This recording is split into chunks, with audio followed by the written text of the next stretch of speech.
Banyak orang Mandailing bermarga Nasution di perantauan, Tano Pandaraman, tidak tahu sejarah Empu Sibaro Arna Sakti, nenek moyang marga Nasution. Banyak pendapat dikemukakan. Satu versi mengatakan Sibaro Arna Sakti berasal dari Toba, keturunan Sibargot Nipohan yang menurunkan marga Siahaan.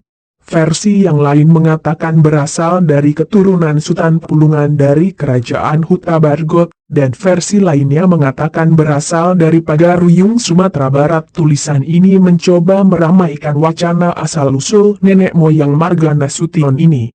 Tulisan ini disarikan dari buku Sejarah Marga-Marga Asli Mandailing yang dikarang oleh Muhammad Arbain Lubis.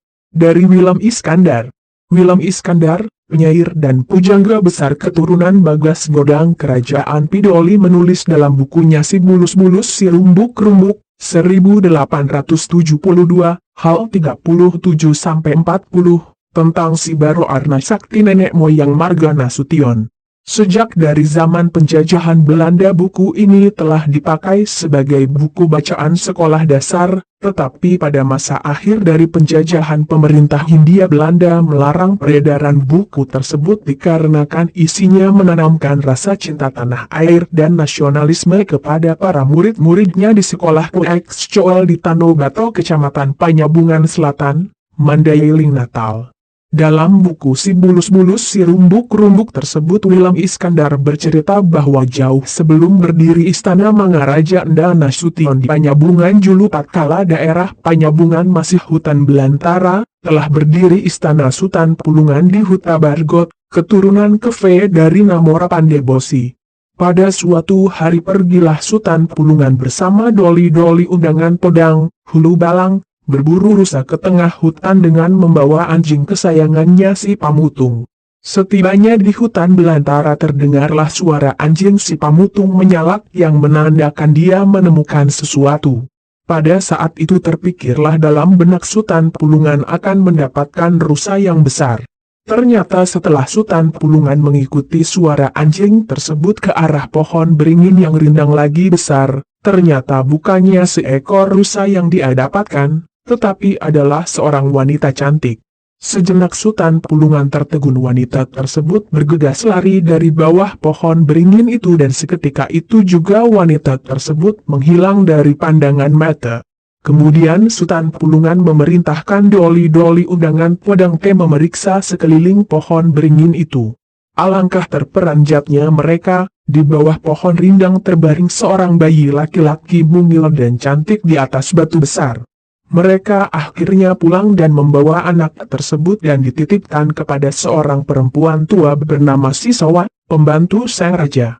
Apabila Sisawa pergi ke sawah atau ke tepian, maka Sisawa meletakkannya di kamar kecil di kolong rumah istana Sutan Pulungan, berdekatan dengan kandang anjing kesayangan Raja Si Pamutung. Kolong rumah dalam bahasa Mandailing kuno disebut dengan baroar, maka bayi kecil mungil tadi, karena tempatnya di bawah kolong, lama-kelamaan dinamai oranglah si baroar.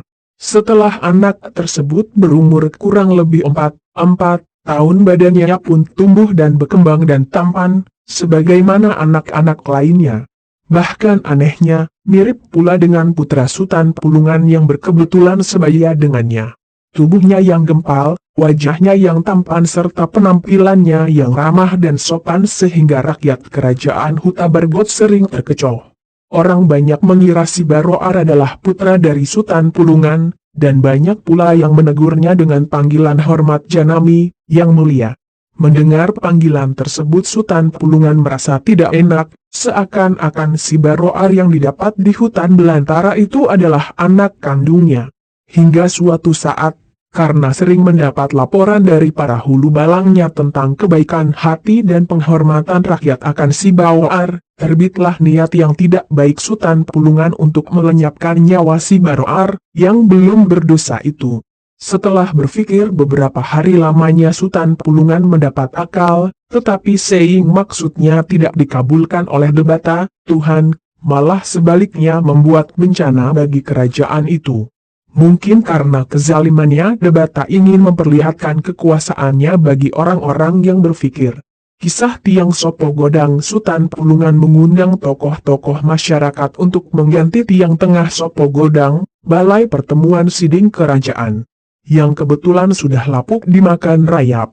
Semua hadirin dan rakyat kerajaan sudah barang tentu setuju dengan maksud Sutan Pulungan. Tetapi penggantian Tiang Sopo Godang ini hanyalah siasat buruk Sutan Pulungan untuk melenyapkan nyawa si Baroar. Sutan Pulungan memerintahkan kepala tukang, apabila nanti lubang tempat tiang besar nanti sudah digali, maka tolaklah lebih dahulu si Baroar ke dalam lubang tersebut, baru tiang besar itu dijatuhkan ke dalam lubang.